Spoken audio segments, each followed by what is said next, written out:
खुदावंद के जिंदा कलाम में से देखेंगे लूका रसूल की अंजील। मेरे साथ निकालें लूका रसूल की अंजील, उसका 18वां बाब, लूका 18वां बाब, पहली आयत से 8वीं आयत तक।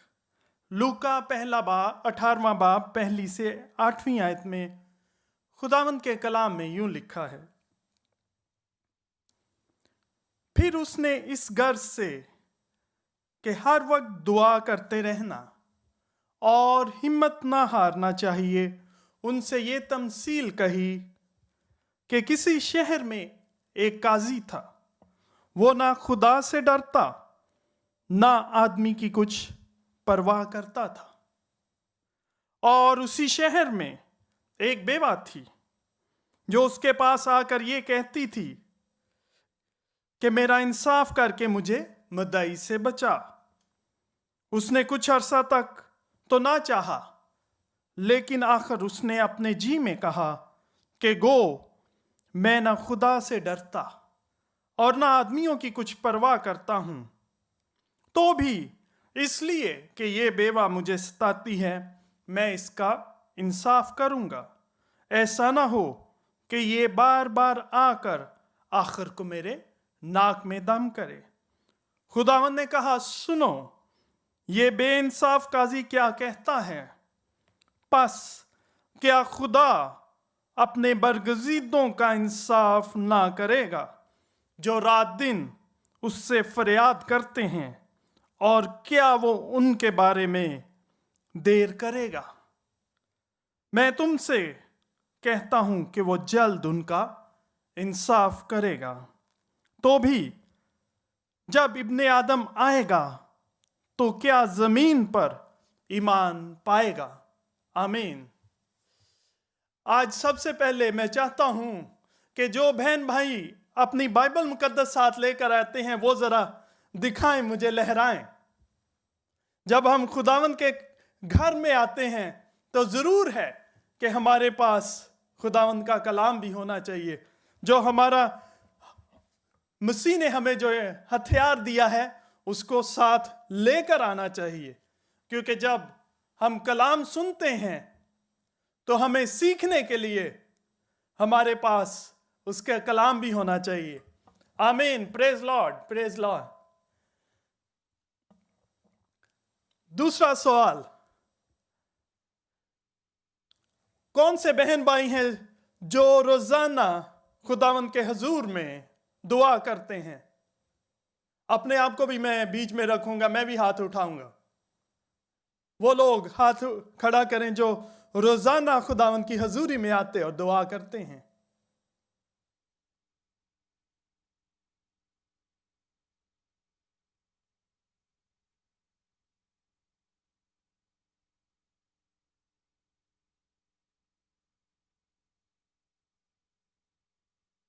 आमीन। Praise Lord.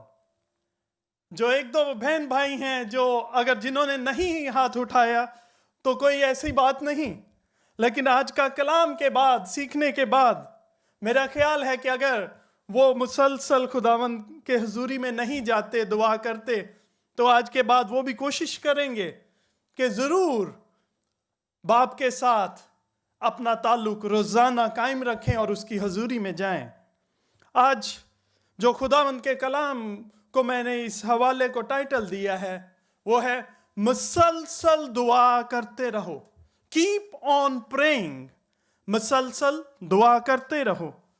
मेरे अजीज बहन और भाइयों, अगर हम मसीह यस्सु की जिंदगी में देखें तो हम देख सकते हैं, हम जानते हैं कि यस्सु मसीह जो है वो हमेशा वीराने में, और सुबह सवेरे अभी रोशनी भी नहीं होती थी, जैसे हम कह सकते हैं फजर के वक्त में उर्दू में, उस वक्त में वो पहाड़ों पर भी जाता, वीरानों में भी जाता और वो दुआ करता था। अगर हम देखें, हम जानते हैं कि मसीह जो है वो मुकम्मल खुदा था, हम उसको खुदा मानते हैं, फिर उसको दुआ की क्या जरूरत थी? मेरे अजीज बहन और भाइयों, जब मसीह इस दुनिया में आया तो उसने जब इंसान की शक्ल में इस दुनिया में आया तो ना सिर्फ वो मुकम्मल 100% खुदा था, बल्कि वो इंसान भी था। उसको भी बाप के साथ अपना ताल्लुक इस्तवार करने के लिए, उससे कुव्वत पाने के लिए दुआ करने की जरूरत थी।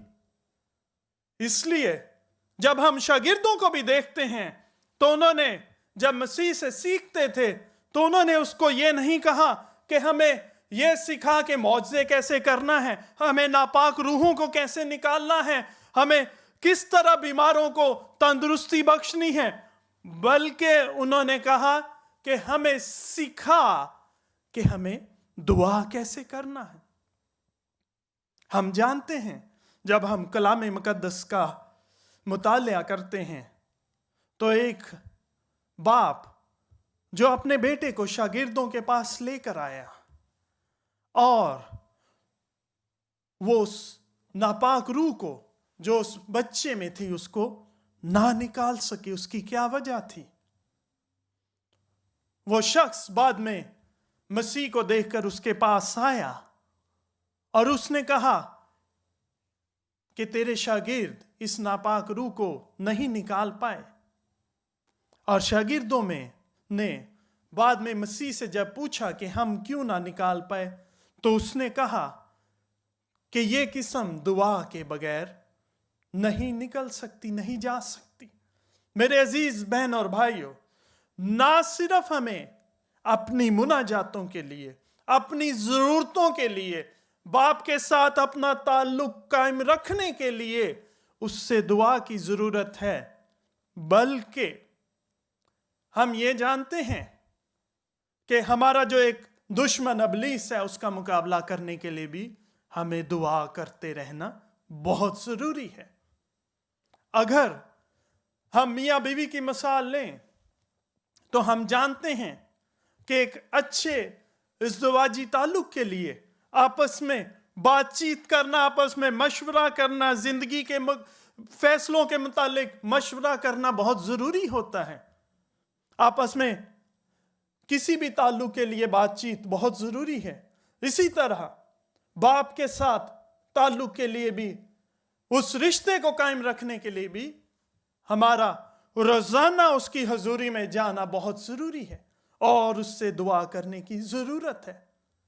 आज के जो हवाला में हम देखते हैं कि पहली आयत में यीशु हमें सिखा रहा है कि हमें दुआ करने की जरूरत है।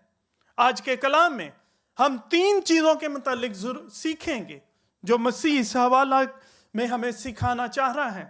पहली जो चीज है वो कहता है फिक्र मत करो बल्कि दुआ करो। दूसरी चीज, हौसला मत हारो और लगातार दुआ करो। तीसरी जो चीज हम सीखेंगे वो है शक मत करो और दुआ करते रहो। मेरे अजीज बहन और भाइयों, पहली बात जो आज हम सीखने को हैं वो खुदा हमें सिखा रहा है, मसीह के वसीला से कलाम कर रहा है और वो कह रहा है फिक्र मत करो बल्कि दुआ करो। पहली आयत में यीशु मसीह कलाम में कहता है, फिर उसने इस गर्ज से कि हर वक्त दुआ करते रहना और हिम्मत ना हारना उनसे ये तमसील कही। उसने अपने शागिर्दों को सिखाने के लिए दुआ के मतलब उसने उनसे ये तमसील कही। आज उसी तरह मसीह हमें भी सिखा रहा है। इस तमसील के वसीला से वो हमसे भी कलाम कर रहा है, वो हमसे भी हम कलाम है। वो आज हमें भी सिखा रहा है कि हमें फिक्र नहीं करनी बल्कि हमें दुआ करनी है। इस तमसील में मसीह हमें इस बेवा के मुतालिक बता रहा है, वो कह रहा है कि वो मुसलसल उस नाइंसाफ काजी के हुजूर उसके पास जाती रही और उससे दुआ करती रही। मेरे अजीज बहन और भाइयों, अगर हम देखें ये जो बेवा है, उस दौर में रोमी हुकूमत में जो औरतें थी उनके हकूक बराबर नहीं थे और इस हवाला में हम देख रहे हैं कि इस बेवा को एक ऐसे शख्स का सामना है जो उसके बेवा होने का, उसके कमजोर होने का फायदा उठाना चाह रहा है, और वो अपनी इस दरख्वास्त को लेकर इस नाइंसाफ काजी के पास आती है और उससे कहती है कि मेरा इंसाफ कर। हम देखते हैं कि ये जो बेवा है उसने इस बात की फिक्र नहीं की कि मैं अकेली हूं, बेवा हूं, या क्या इस नाइंसाफ काजी से मुझे इंसाफ मिलेगा कि नहीं, बल्कि मसीह पहली आयत में जिस तरह कहता है वो हमें आज सिखाता है कि हिम्मत ना हारना, फिक्र मत करना। ये बेवा जो है उसने भी हिम्मत नहीं हारी, उसने फिक्र नहीं की कि क्या मुझे इंसाफ इससे मिलेगा भी कि नहीं।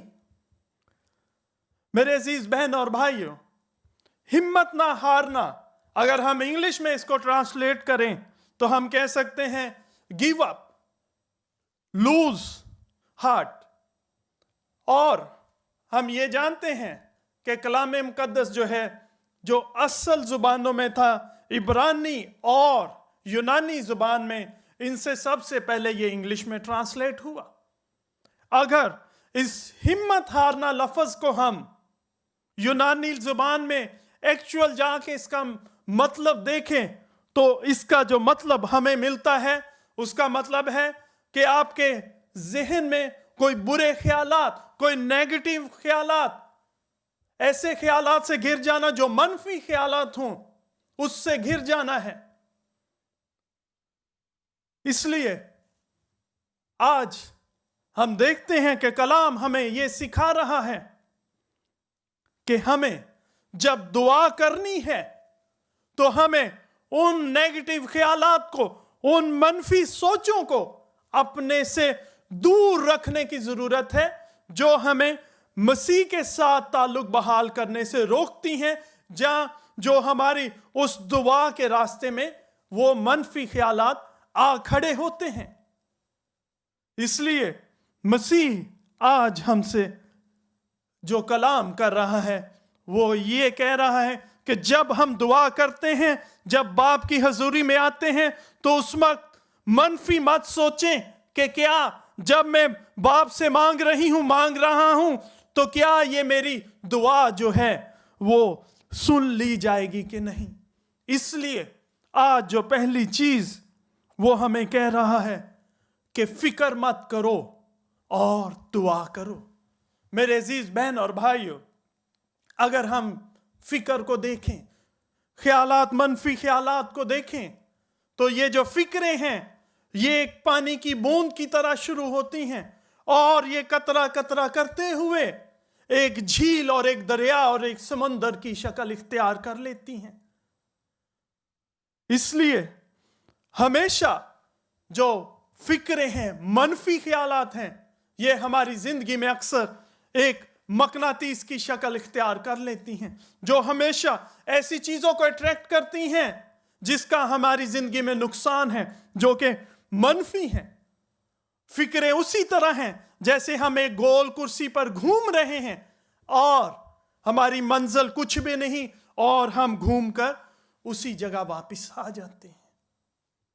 मेरे अजीज बहन और भाइयों, आज मसीह जो है वो इस तमसील के वसीला से हमसे कलाम कर रहा है। वो आज हमें कह रहा है कि हमें फिक्र करने की जरूरत नहीं बल्कि मुसलसल दुआ करने की जरूरत है।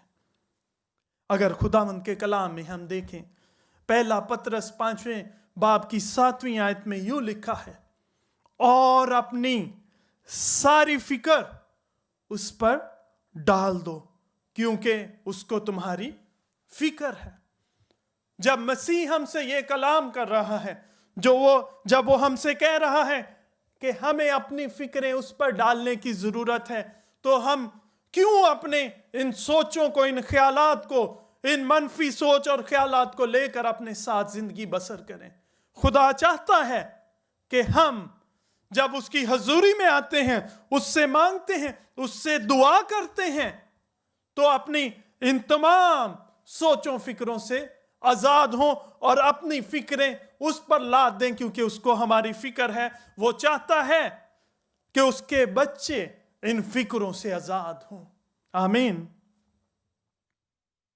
दूसरी चीज, जो दूसरा पॉइंट आज हम खुदावंद के कलाम में से सीखेंगे, और वो है हौसला ना हारें, लगातार दुआ करते रहें। मेरे अजीज बहन और भाइयों, इस तमसील में हमने इस बेवा के मुतालिक पढ़ा कि ये जो बेवा है, ये मुसलसल बार बार उस काजी के हुजूर में जाती रही। वो एक दिन नहीं गई, वो 2 दिन नहीं गई, बल्कि कलाम में लिखा है, जैसे 4 आयत में लिखा है, उसने कुछ अरसा तक तो ना चाहा। उस नाइंसाफ काजी ने कुछ अरसा, मतलब ये छोटा वक्त नहीं है, ये महीनों पर हम कह सकते हैं कि इसकी जो लंबाई है या इसका जो वक्त का हिस्सा है, ये दिनों का नहीं, बल्कि बहुत अरसा तक वो उसके दरवाजे पर जाकर खटखटाती रही। वो उसके हुजूर में लगातार उससे इल्तिजा करती रही, फरियाद करती रही। उसने हौसला नहीं हारा, उसने हिम्मत नहीं हारी। उसने ये नहीं कहा कि मैं 1 दिन चली गई, 2 दफा चली गई, 3 दफा चली गई, बल्कि कलाम में लिखा है वो लगातार उसकी हुजूरी में जाती रही। मेरे अजीज बहन और भाइयों, कई दफा हमारी जिंदगी में भी ऐसे मकाम आते हैं, ऐसे मौके आते हैं जब हम दुआ करते हैं, बाप से कुछ मांगते हैं, 1 दफा मांगते हैं, 2 दफा मांगते हैं, 3 दफा मांगा, 1 हफ्ता मांगा, और जब देखते हैं हमारी दुआ का जवाब नहीं मिला तो हम दुआ करना छोड़ देते हैं। आज मसीह इस तमसील से, इस कलाम के हिस्सा में, आज वो हमसे हम कलाम है। आज वो हमसे कह रहा है कि हमें मुसलसल उसकी हजूरी में आना और दुआ करने की जरूरत है। हमें लगातार उसकी हजूरी में आकर मांगने की जरूरत है। जिस तरह हम दाऊद की जिंदगी में देखते हैं, ज़बूर 55 उसकी 17वीं आयत में यूं लिखा है, सुबह शाम और दोपहर को मैं फरियाद करूंगा और कराहता रहूंगा और वो मेरी सुन लेगा। आमीन।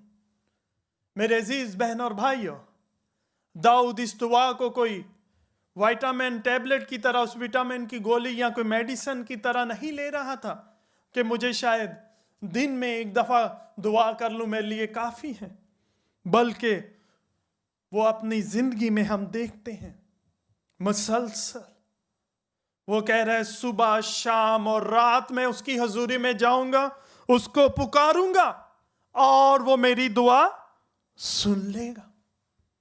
जब उसने हमसे वादा किया है, जब उसने कहा है कि मैं तुम्हारी दुआएं सुनूंगा और जवाब दूंगा, तो हम क्यों ये सोच सकते हैं कि वो हमारी दुआओं का जवाब नहीं देगा?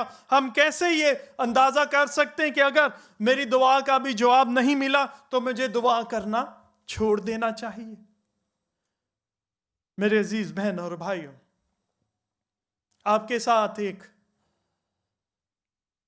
प्रीचर की मैं गवाही शेयर करना चाहूंगा। 19वीं सदी के शुरू में एक बहुत मशहूर इंग्लैंड में डेविड मुलर के नाम से, जॉर्ज मुलर के नाम से, आप इसको जाके सर्च भी कर सकते हैं, इसकी जिंदगी के बारे में भी देख सकते हैं। एक खादम था और वो अपनी जिंदगी में अपने एक दोस्त के लिए दुआ कर रहा था, उस दोस्त की साल्वेशन के लिए, नजात के लिए दुआ कर रहा था, लेकिन उसकी जिंदगी में उसकी दुआ सुनी नहीं गई। उसने 63 साल और 8 महीने तक अपने दोस्त के लिए दुआ की, लेकिन जब उस खादम का इंतकाल हुआ, उसको कब्र में उतारा जा रहा था, उस वक्त उसके दोस्त ने मसीह को अपना निजात दहिंदा माना। मेरे अजीज बहन और भाइयों, खुदा चाहता है कि जब हम उसको पुकारते हैं, उसकी हजूरी में आते हैं, अपनी मुनाजातें लेकर आते हैं, तो हम मुसलसल उसके हजूर में मांगते रहें, उस दरवाजे को खटखटाते रहें, तो वो जरूर है कि हमारी दुआओं को सुनेगा और जवाब देगा। आमीन। तीसरी चीज जो आज खुदावंद के कलाम में से सीखेंगे वो है शक मत करें, बल्कि जब दुआ करते हैं तो अपना रवैया जो है वो मुस्बत रखें। मेरे अजीज बहन और भाइयों, हम देखते हैं इस बेवा के मुतालिक कि ये जो बेवा है ये मुसलसल लगातार बगैर किसी शक के वो उस काजी के हुजूर जाती रही, उससे मांगती रही। उसने ज़हन में ये नहीं सोचा कि क्या जिसके पास मैं जा रही हूं, एक दिन के लिए, 2 दिन के लिए, 3 दफा, 5 दफा जा चुकी हूं, क्या ये मेरी इस फरियाद को सुनेगा भी कि नहीं। बल्कि हम देखते हैं कि वो मुसलसल जाती रही, उसको उम्मीद थी और वो उम्मीद मुस्बत उम्मीद थी कि ये काजी जरूर मेरा इंसाफ करेगा। मेरे अजीज बहन और भाइयों, दुआ करते हुए कभी भी शक मत रखें। ये मत सोचें कि जब मैं दुआ कर रहा या कर रही हूं, क्या खुदा मेरी दुआ सुनेगा भी कि नहीं। आए खुदावंद के कलाम में से देखें कि इसके मुतालिक खुदावंद का कलाम क्या कहता है। याकूब का खत, उसका पहला बाब 6 और 7 आयत देखेंगे। खुदावंद के कलाम में यूं लिखा है, याकूब का खत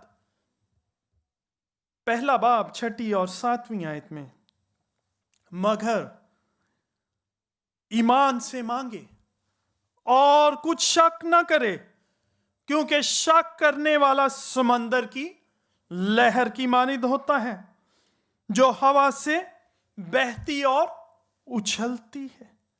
ऐसा आदमी ये ना समझे कि मुझे खुदावंद से कुछ मिलेगा। आमीन। मेरे अजीज बहन और भाइयों, खुदावंद का कलाम हमें सिखा रहा है कि जब हम उससे मांगते हैं तो हमें शक नहीं रखनी, बल्कि ईमान से मांगना है, क्योंकि उसने हमसे ये वादा किया है कि जब हम ईमान से जो कुछ मांगते हैं वो हमें मिलता है। और इस वादा की जो तस्दीक है हमें, वो यूहन्ना के पहले खत के 5वें बाब की 14वीं और 15वीं आयत में मिलती है। कलाम में यूं लिखा है, और हमें जो उसके सामने दलेरी है, उसका सबब यह है कि अगर उसकी मर्जी के मुआफिक जो कुछ मांगते हैं तो वो हमारी सुनता है। और जब हम जानते हैं कि हम मांगते हैं तो वो हमारी सुनता है, तो ये भी जानते हैं कि जो कुछ हमने उससे मांगा है वो पाया है। आमीन। इसलिए हम जब दुआ करते हैं तो हम दलेरी के साथ बाप की हुजूरी में जाते हैं और ईमान रखते हैं कि जो कुछ हमने मांगा वो हमें मिल गया है, वो हमने पा लिया है।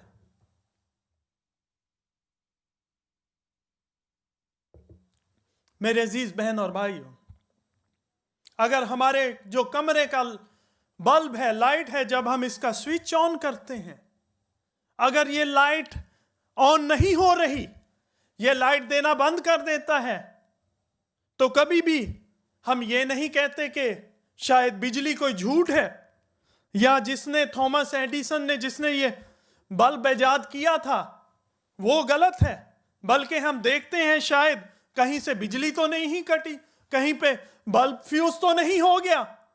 हमें भी अपनी जिंदगी में देखने की जरूरत है।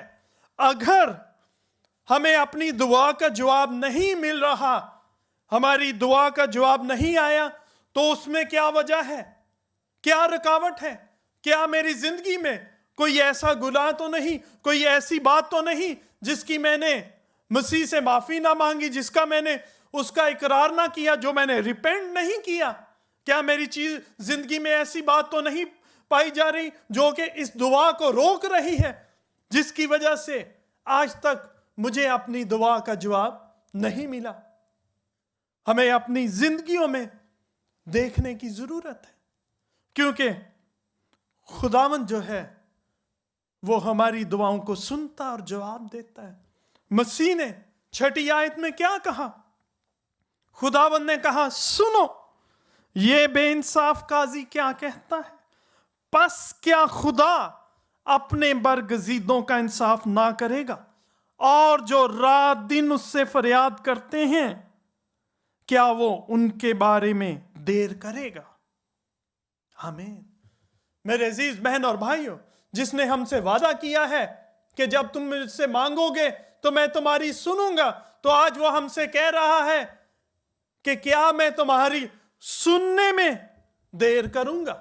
उसने हमसे वादा किया है कि मैं जरूर तुम्हारी दुआओं को सुनूंगा। इसलिए ईमान रखें, जब आप उसकी हजूरी में जाते हैं तो वो जरूर आपकी दुआ को सुनेगा। हो सकता है कि आपकी दुआ का जवाब बहुत जल्द मिल जाए, आपको फौरन मिल जाए।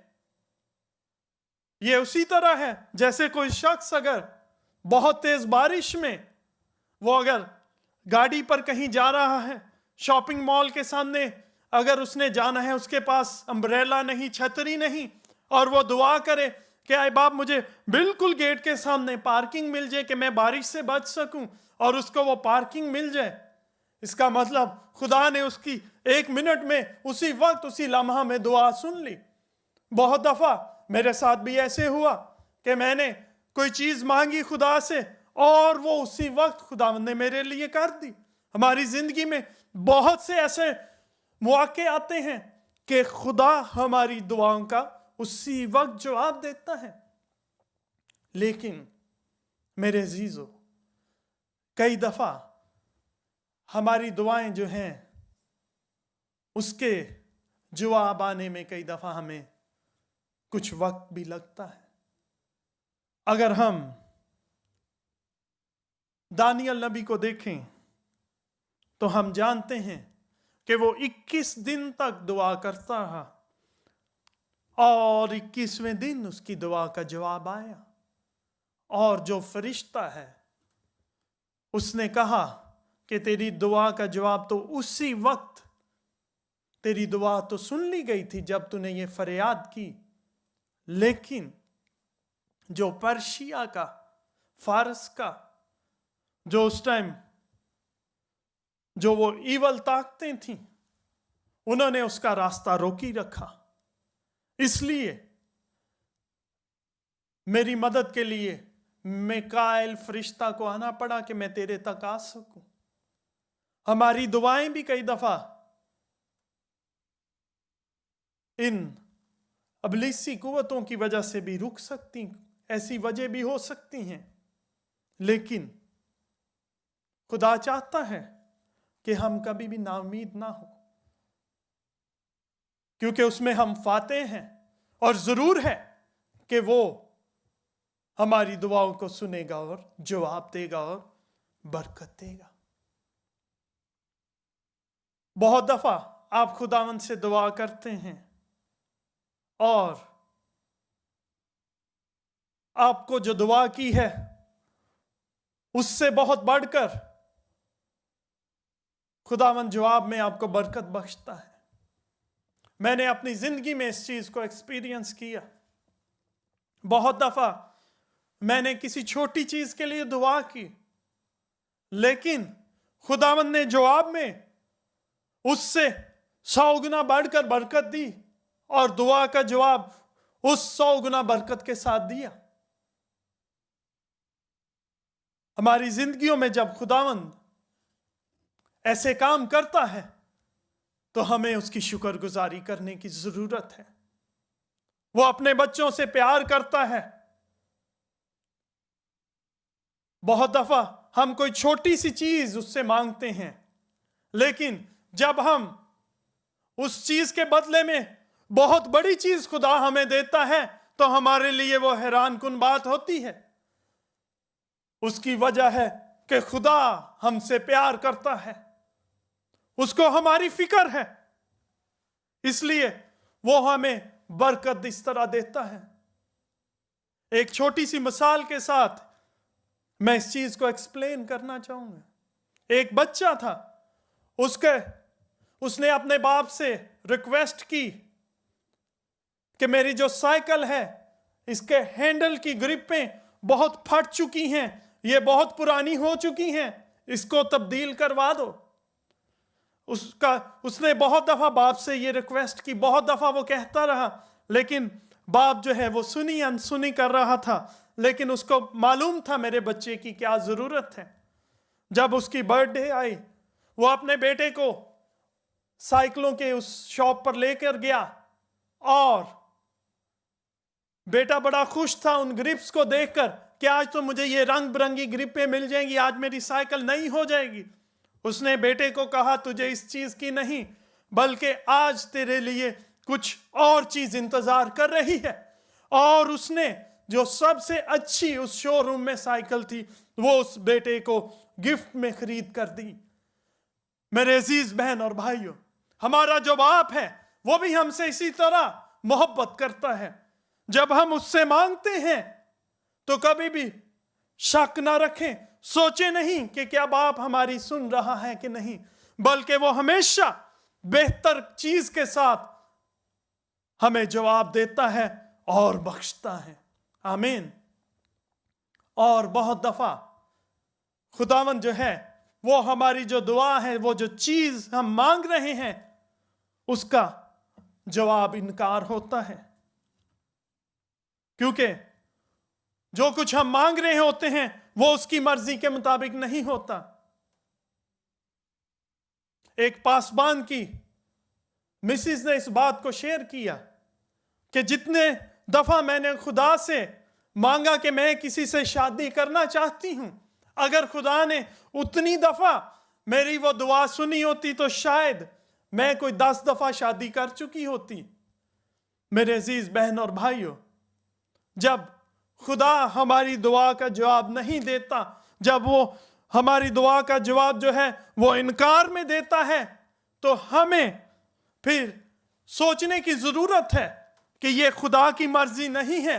इसलिए जो कुछ खुदा की मर्जी है मुझे उसके मुताबिक उसके हुजूरी में जाने की जरूरत और उससे मांगने की जरूरत है, और वो जरूर हमारी दुआओं को सुनता और जवाब देता है। क्योंकि जैसे पहले हमने हवाला में देखा, पहले यूहन्ना 5वें बाब की 14वीं आयत में, कि जो कुछ हम उसकी मर्जी के मुआफिक मांगते हैं वो हमें देता है। इसलिए हमें उसकी मर्जी के मुताबिक उसकी मर्जी को देखने की जरूरत है। मेरे अजीज बहन और भाइयों, आज खुदावन ने जिस तरह उसने वादा किया कि मैं जरूर तुम्हारी दुआओं को सुनूंगा, आज वो फिर हमसे कलाम किया है। आज हमें उसने फिर ये बावर कराया है कि मैं जरूर तुम्हारी दुआओं को सुनूंगा और जवाब दूंगा। कि उसने कहा है, जो दिन रात मेरे से फरियाद करते हैं, मैं क्यों कर उनकी दुआओं को नहीं सुनूंगा। इसलिए अजीज बहन और भाइयों, कभी भी जब दुआ करते हैं तो मत सोचें, फिक्र मत करें कि जो मैं दुआ कर रही हूं क्या खुदा इसका जवाब देगा, क्या ये कबूल करेगा। कभी भी शक मत रखें, हमेशा मुस्बत तरीके से उसकी हजूरी में जाएं और इस बेवा की तरह लगातार दिन रात उसकी हजूरी में जाते, उसको पुकारते रहें, और जरूर है कि वो अपने वादा के मुताबिक अपने बच्चों की दुआओं को सुनेगा और जवाब देगा। आमीन। आए, अपने सरों को झुकाएं और उससे मांगें।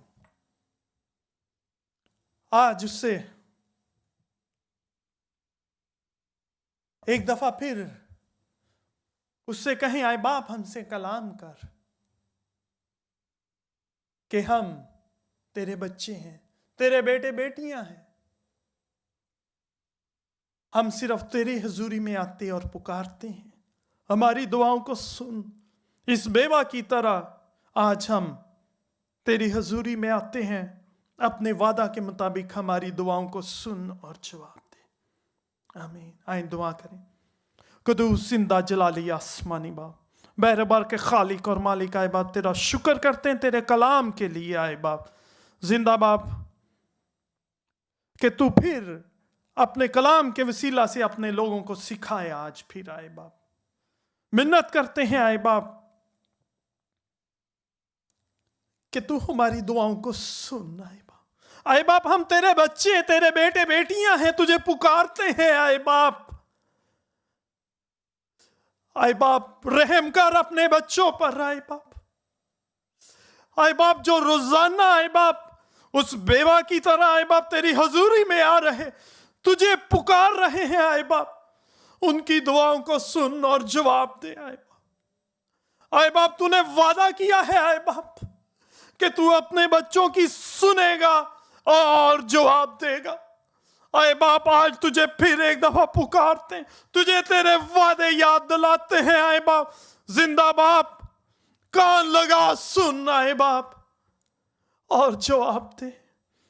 ईमान रखते हैं आए बाप कि जब तूने वादा किया है तो तू जरूर अपने बच्चों को उनकी दुआओं का जवाब देगा। आए बाप, आए बाप तेरे बच्चे तुझे पुकारते, तेरे हजूरी में झुकते। आए बाप देख आए बाप जिस तरह आए बाप एक बाप अपने बच्चों की फिक्र करता है, तू भी हमारी फिक्र करता है। तू कैसे अपने बच्चों को किसी मुश्किल में, किसी कमी में देख सकता है। रहम कर आए बाप, अपने कलाम के मुताबिक अपने बच्चों को छू और बरकत दे। आमीन आमीन। इस वक्त हम कलीसिया के लिए दुआ करेंगे। जिन बहन भाइयों को दुआ की जरूरत है खड़े नहीं हो बल्कि अपनी जगह पर ही रहें। आपकी जो भी जरूरत है आप खुदावंद के हुजूरी में लाएं। अगर जिस्म में बदनी तौर पर कोई कमजोरी है उस जगह पर हाथ रखें, उसको पुकारें कि वो जो शाफी बाप है वो आपको छुए और शिफा दे। हालेलुया। कुदूस जिंदा जलाली आसमानी बाप, आए बाप तू जो बादशाहों का बादशाह जलाली बाप है, आज तेरे तख्त के सामने तेरे बच्चों को लाता हूं। आए बाप जिंदा बाप जितने तेरी हजूरी में इस वक्त जमा हैं, जितने आए बाप तेरे सामने आए हैं, आए बाप इन बच्चों को ले आए बाप। आए बाप अगर जिस्म में कोई कमजोरी है यीशु के नाम में जाती रहे। आए बाप ईमान से तुझसे शिफा को क्लेम करते पाते हैं। आए बाप क्योंकि तूने कहा है ईमान से जब मांगोगे तो पाओगे। आए बाप सर के बाल से लेकर पांव तक आए बाप जो भी आए बाप कोई कमजोरी है यीशु के नाम में जाती रहे। आए बाप जिंदा बाप तू इस वक्त अपने बच्चों की जरूरतों से वाकिफ है। तेरे मज़बा पर वो दरखास्तें लाते हैं, तेरे मज़बा पर उठाते हैं। आए बाप जिंदा बाप इन दरखास्तों को ले आए बाप और आज अपने कलाम के मुताबिक आए बाप इन दरखास्तों को सुन और जवाब दे। हालेलुया। आए बाप यस लॉर्ड तेरे पाक रूह के लिए शुक्र करते हैं, तेरी जुम्बश के लिए।